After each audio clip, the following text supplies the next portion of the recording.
Happy New Year, family! Welcome back to my channel.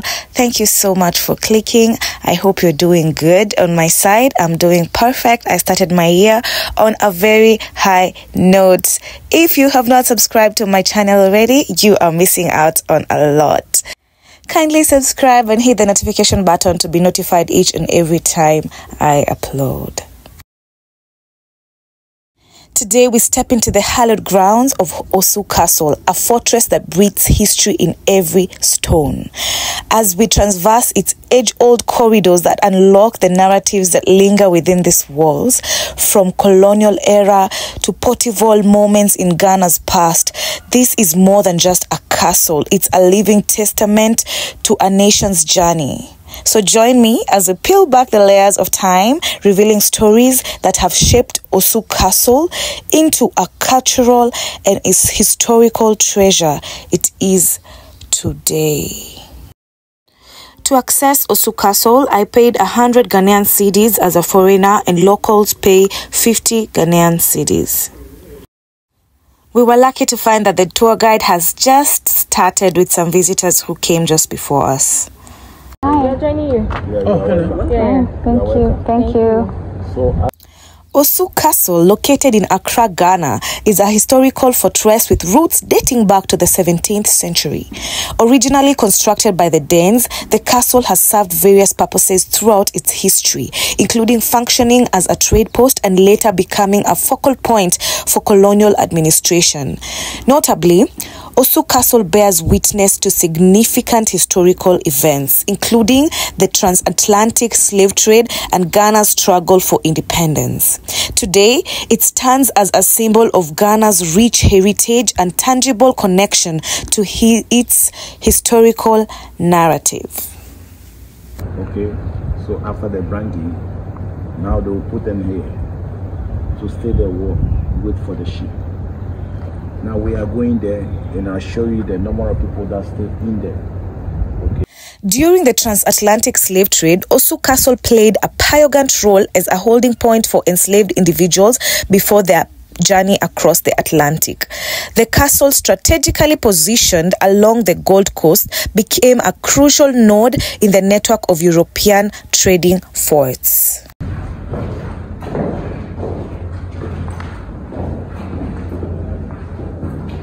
Yes, the reason why they made the wall down, so that you can never escape and you can never chisel the wall, because the wall is very thick. Now, we started our Osu Castle tour in this first dungeon, and the stories behind these walls are just inhuman. These dungeons, typically located below ground level, were characterized by deplorable conditions that compounded the already traumatic experiences of these people who were held captives. Guys, these dungeons were dimly lit, poorly ventilated, and overcrowded. Guys, can you imagine 50 people fitting in such a room with such a small ventilation? And did I mention the walls were 3 meters thick, so that you couldn't escape or you couldn't chisel the wall? Guys, can you imagine this? It's so crazy. In these dungeons, men, women, and children were indiscriminately confined irrespective of their age and health. Lack of sanitation facilities meant that hygiene was non-existent, contributing to the spread of diseases. And guys, this is a water tank located inside the castle, and like many other historical forts, the water tanks were designed to address the essential needs of its occupants. Typically, these tanks were constructed within the fortress, often integrated into architectural design. They served as the reservoirs to collect and store rainwater, providing reliable sources of fresh water for inhabitants of this castle. The strategic placement of these tanks allowed for sufficient collection and storage of rainwater during the region's wet season. Given the geopolitical and environmental challenges of the time, ensuring a stable water supply was essential for the survival and functioning of the fort. Before the water will move from here to another reservoir, they make clean before they start using. So we are going to another dungeon again. Guys, please don't forget to watch this video till the end as we step into Osu Castle. Imagine breaking the ice that holds its secrets tight.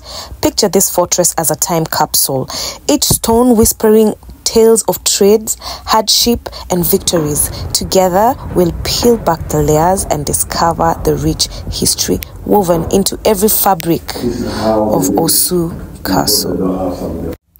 Guys, can you imagine 60 men being locked up in this small room for 6 months in total darkness, poor ventilation, no sanitation? Guys, this was just inhuman. This was inhuman. What?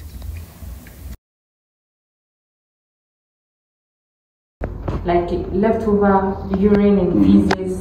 They left some small portion, you can see it. That's it. Now they also, when you go there, you see the ventilation. Yeah, yeah. It's a small ventilation. It's smaller than this one.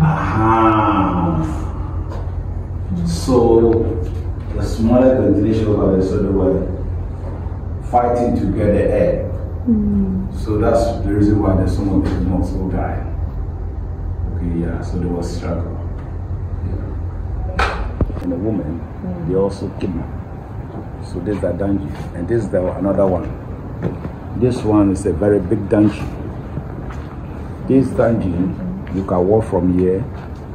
The back is near the sea, so it's a very big dungeon. This one contains only the men, 350 men. Will become this place. It's very, very big dungeon. Yes. Guys, so this is a dungeon which was used to contain 60 women. It's a very, very small dungeon with a very, very small ventilation space, and it was very, very, very dark. You can imagine 60 people in this small room. Wow. Guys, so this is a water reservoir where they used to get water from. I showed you the other tank. That's where the water used to come from. Then once it gets here, it would have already been filtered and clean, and this is the water they used to use. These were dungeons where all the slaves were kept. This was a female dungeon. 250 female, 150 male. 150 male. Wow.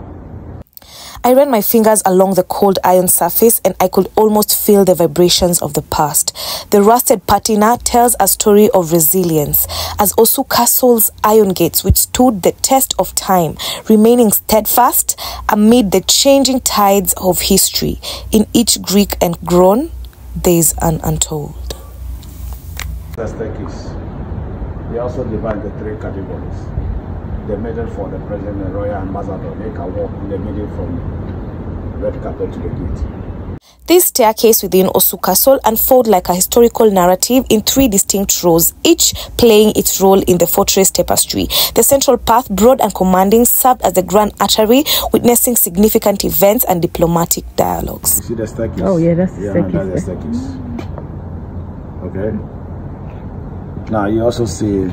So, as depicted on the Ghanaian 50 cedis note, the staircase of Osu Castle stands as a symbol of the nation's rich history. This portrayal serves as a visual representation of the historical significance embedded in Osu Castle's structure.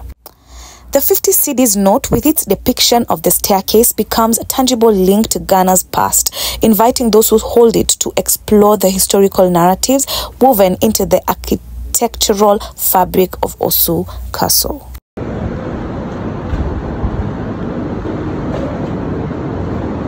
Osu Castle's strategic location on the coast emphasizes its proximity to the sea.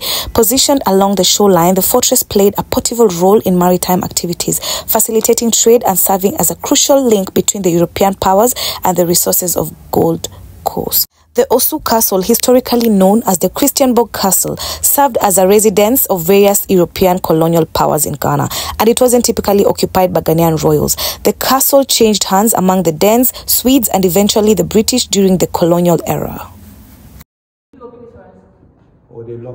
Also guys, there's a chapel within the castle which served as a place of worship for the European officials and administrators who resided in the fortress. The church became a spiritual cornerstone amid the challenges of colonial life, offering solace, continuity and a semblance of familiarity in a distant land.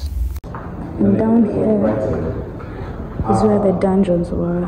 So the ones who were in the dungeons could hear the ones who were in the church praying. This is the room of the queen. So the portion over there, you also written by MCMX11. They are also rated by British. They are 1912. Becky, are you enjoying your time? I'm enjoying my time here. I'm following the story as well. Yes. With the wall. And when they close the main door, so they use the small hole over there with their cannon bomb, fire from here to outside. Yeah. We are going to the gate of. So I hope you have been following the stories, and right now we're going to the gate of no return, where the slaves, once you pass that gate, you're never going to return back to this land. You'll be exported right straight to the west. So guys, down this staircase is the gate of no return, some other dungeons and a tunnel where slaves who were kidnapped were transported through.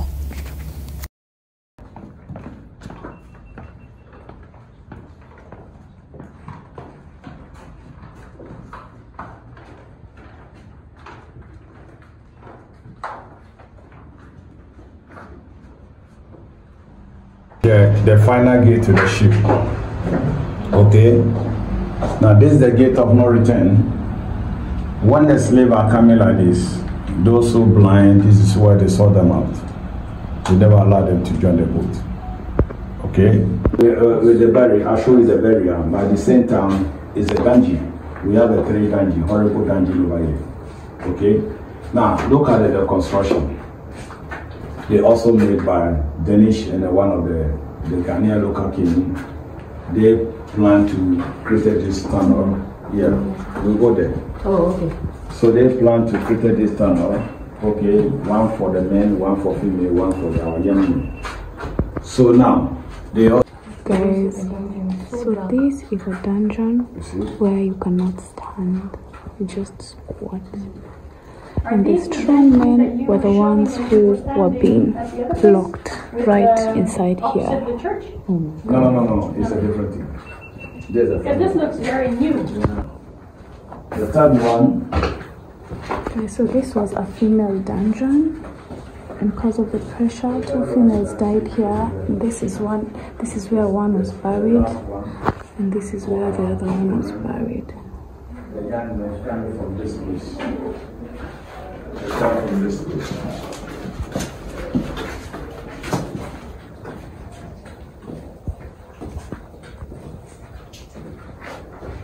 Now those who blind that I told you, they dropped them to the sea. After they killed them, the sea brought them back. This is where they buried them finally. So they dig the big hole and throw them inside over there as a mass burial. Okay. Yeah. Guys, so this is also a tunnel that leads straight to the palace, where the people were kidnapped from the road, and they came through here, came from the road through the tunnel, and were kept in these dungeons. And the tour guide just told us that from here to the palace is 2.5 hours. So it means that this is a very, very long tunnel. And wow, and there was a mass burial that happened right here. This is so sad. And guys, this fish pond is located right above the dungeons that I just showed you. And the significance of this fish pond is that when the slaves who were kept in the dungeons cried for help, no one could hear them. This is so sad. So when they screamed, no one could hear them because the community is just right next to the castle. story right here is very sad. I can't even believe this. So sad. So guys, this is the garden where they used to have ceremonies and parades, right next to the castle, right there. So it's right opposite.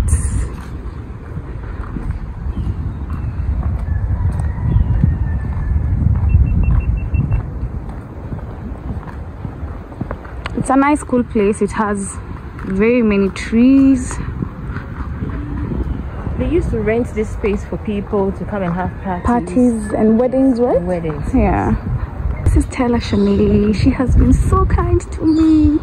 She left her work and came here to give me an Accra City tour. Oh my God! Thank you so much, Stella. You're welcome, Becky. you can tell people to subscribe to your channel. Please, if you have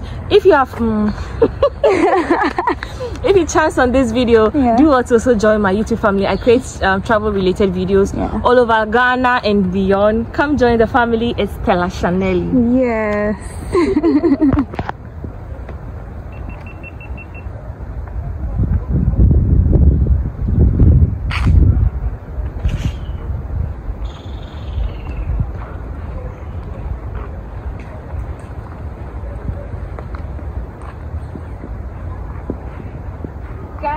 So we are almost coming to an end of the tour of the Osu Castle, and I've learned a lot of things which I did not know. Very sad stories of things that happened right here on this castle, but also very educative. So please tune in, don't forget and subscribe to my channel. Also, don't forget to hit the notification button because I have more interesting, intriguing content for you guys. So guys, catch me on my next YouTube video. We are done with the Osu Castle tour and we're going to the next location. And if you enjoyed this video, guys, don't forget to give it a thumbs up. Don't forget to share, leave a comment, and I'll see you on the next one. Mwah!